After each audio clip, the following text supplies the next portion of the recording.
Hello everyone, তোমরা সবাই কেমন আছো? আশা করি সবাই খুব ভালো আছো। আমিও খুব ভালো আছি। আমি পূজা তোমাদের সাথে শেয়ার করতে চলে এলাম আবার একটা নতুন ব্লগ ভিডিও নিয়ে।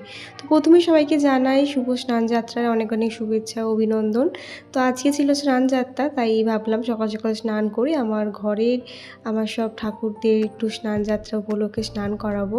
তো প্রথমেই ছিল দেখো এখানে আমার জগন্নাথ দেবের এই ফটো একটা ছিল, কোনো মূর্তি ছিল না। তাই কিন্তু আমি জগন্নাথ দেবের এই ফটোটার মধ্যেই জগন্নাথ দেবকে একটু স্নান করিয়েছিলাম। দুধ, ঘি, মধু, তারপর হচ্ছে গঙ্গার জল, এইসব কিছু দিয়েই কিন্তু আমি একটু চন্দন টন্দন দিয়ে আমার কাছে যেটুকু জিনিস ছিল আমার সাধ্য মতো সেটুকু দিয়েই কিন্তু আমি আমার জগন্নাথ দেবের স্নানটা সম্পূর্ণ করলাম। তো যাই হোক, তো কেমন লাগলো অবশ্যই জানিও। তারপরে কিন্তু আমি আমার গোপু সোনাকে স্নান করাবো। তো দেখো এখানে প্রথমে আমার জগন্নাথ দেবকে স্নান করানোর পরে কিন্তু রেখে দিয়েছিলাম ফটোটা যেখানে ছিল। তারপরে কিন্তু আমার গোপু সোনাকে স্নান করানোর জন্য বসিয়ে দিলাম। আর আজকে এই সুন্দর একটা দিনে দুধ গঙ্গা জল দিয়ে স্নান করানো কিন্তু বেশ ভালোই। তো তাই জন্যই কিন্তু আগেরবারও আমি করিয়েছিলাম, তো এইবারও করাচ্ছি। তো একটু দেখো এই চন্দন, লাল চন্দন, সাদা চন্দন, কেশারি চন্দন যেটাকে বলে, তো সব কিছু দিয়ে কিন্তু আমার গোপু সোনাকে অভিষেক করাচ্ছি আজকে। তো আজকের দিনে কিন্তু এইসব দিয়ে অভিষেক করানো ভীষণই ভালো, পুণ্যি লাভ হয়।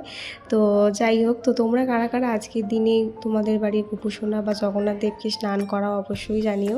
আমার বাপের বাড়ি যেহেতু মাহেশের ওখানে ছোটো থেকেই জগন্নাথ দেবের স্নান যাত্রার উৎসব দেখে মানুষ হয়েছি আর কি। তো এখন এখানে আসার পরে সেইগুলো অনেক মিস করি। যাই হোক, কী আর করা যাবে, সময়ের সাথে সাথে জায়গা চেঞ্জ হয়েছে, তবে মন কিন্তু এখনও ওখানেই পড়ে থাকে। রথের দিন বলো বা এই স্নান যাত্রার দিন প্রচুর ভিড় হয়, অনেক দূর দূরান্ত থেকে কিন্তু সবাই আসে।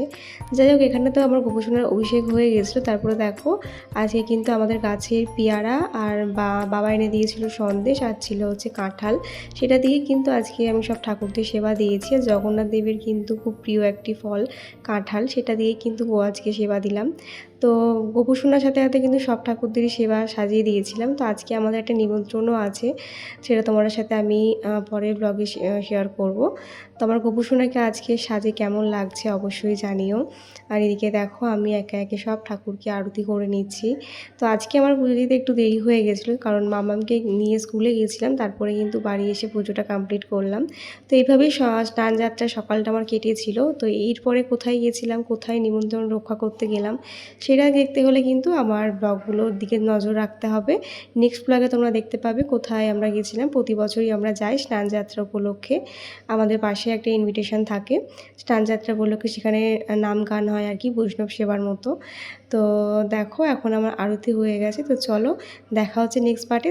ততক্ষণের জন্য সবাই ভালো থেকো, সুস্থ থেকো, বাই।